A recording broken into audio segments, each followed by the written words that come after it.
The ATPL theory is the gateway and ultimately the first step of your journey to the flight deck of a commercial or private jet.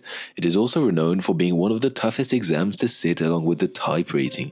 Having just completed the ATPL theory in 10 months with 13 first-time passes and a 95% overall average across my exams, I will debunk the mysteries and the truth of how to really pass your exams with flying colours as of 2025, and why it usually goes against the instructors or flight school's advice.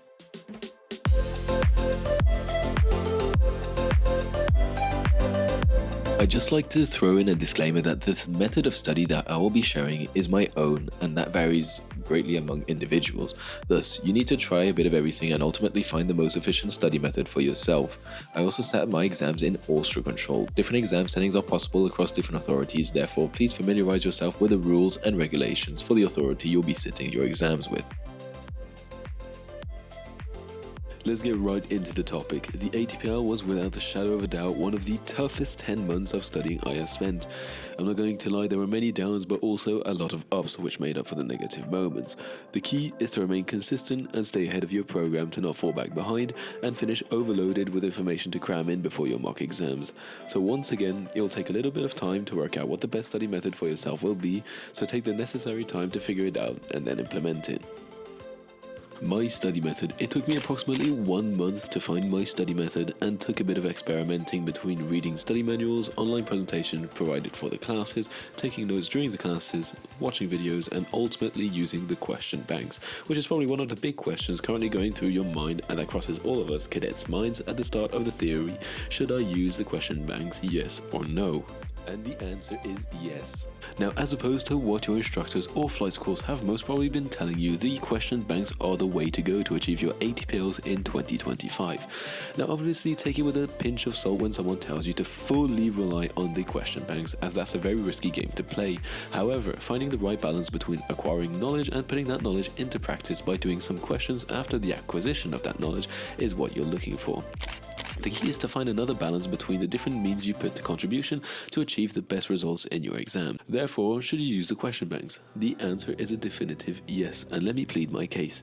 You cannot solely rely on the provided books. They have a lot of information covered in the official exams, and rightfully so. You can't stick every single piece of information in the study books. There are also some subjects in which it is just mentally impossible to know everything, and yes, I am looking at you, air law and operational procedures. Those are examples of subjects where the question banks are a necessity, as remembering a huge amount of amendments word for word and combined with another 4 subjects to be studying is simply impossible. On the other hand, other very important subjects such as meteorology, principles of flight, flight planning and monitoring, etc., basically very important subjects that reflect what pilots do on a day-to-day basis, require the input of a lot of knowledge to be comfortable during your exams, and are subjects where the banks are risky play. Thus, acquiring knowledge from different sources is a safer option. When talking about different options, I mean YouTube videos from different channels such as ATPL Class, ATPL Approach, ATPL Tips. These are all channels that helped me during my personal ground school. It could also be videos from your flight school, school presentations, notes from your instructors, classes, etc. Everyone from my promotion would use the databases, and nearly everyone passed on their first attempts, and most have an average of over 90%. Thus, it is very safe to use them. Dangers. Now, obviously there are dangers to the question banks, and that is why you need to alternate between the banks and other sources of knowledge. Now, this seems fairly obvious, but I insist, do not learn the answers. That's the number one reason for people failing their exams, because the question writers reword their questions and also write new ones, and you could end up being part of the unlucky ones to pick up an exam in which you have 90% of new questions you've never seen before. There's also the risk of a syllabus change, which is when EASA changes the learning objectives completely and thus adds completely brand new questions to their official bank. That's a dreadful period for the question banks, as it'll take a lot of time for them to get back to the level they're currently at and where they're completely unreliable. Which question banks should I use? Without a shadow of doubt, I recommend ATPL Questions or ATPL Q. Now, this isn't a paid partnership, even though it might sound like one, but as other cadets could probably confirm in the comments below, ATPL Q is the most used question bank and the most up-to-date and accurate database. I've heard a lot of people use aviation exam or AVEX or others, but report that it wasn't as good as ATPL-Q. Moreover, in my promotion or even previous proms, every single person would use ATPL-Q, and I can confirm it is a must to succeed in the ATPLs, especially if you aim for the higher marks. I would have exams where some of the questions would be exactly word for word as seen from the question banks. All in all, the question banks are definitely something to consider and contributed deeply to my successful exam results.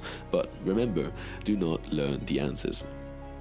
The Discord and Facebook groups for extra help regarding your studies, but also people's reports on their experience at the exam center. What I mean by that is that people who sat their exams recently would basically type it out in a feedback group indicating whether the exam was banky or not, and if the bank is reliable or not for that subject. Now, I'd also like to say that you might want to take those feedbacks with a pinch of salt as well, as you never know exactly how people have studied for their exams. Thus, people claiming exams were extremely hard might not necessarily have studied enough and be speaking with a bit of frustration and not unveiling the entire truth. The tip here is to not focus on one bad piece of feedback, but to make your own opinion when you sit the exam and to trust your studying. Conclusion. So to finish off, the best solution is for you to make up your own study method, the one that'll be the most effective for you. The combination of multiple methods along with the question bank should allow you to study optimally and obtain sufficient levels of knowledge to confidently pass the ATPL exams with over 90% overall average. Now, once again, these are my personal views and advice on the exams and shouldn't reflect the ways you have to study.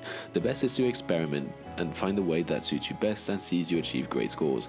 If you have any other questions, definitely leave them below and I or another cadet will definitely answer. Thanks all for watching this video. I hope I clarified a few doubts, and if you'll be starting your grad school journey soon or already an active cadet, I wish you the best of luck, never give up, and the rewards are priceless, and I'll see you guys in the next one and in the skies.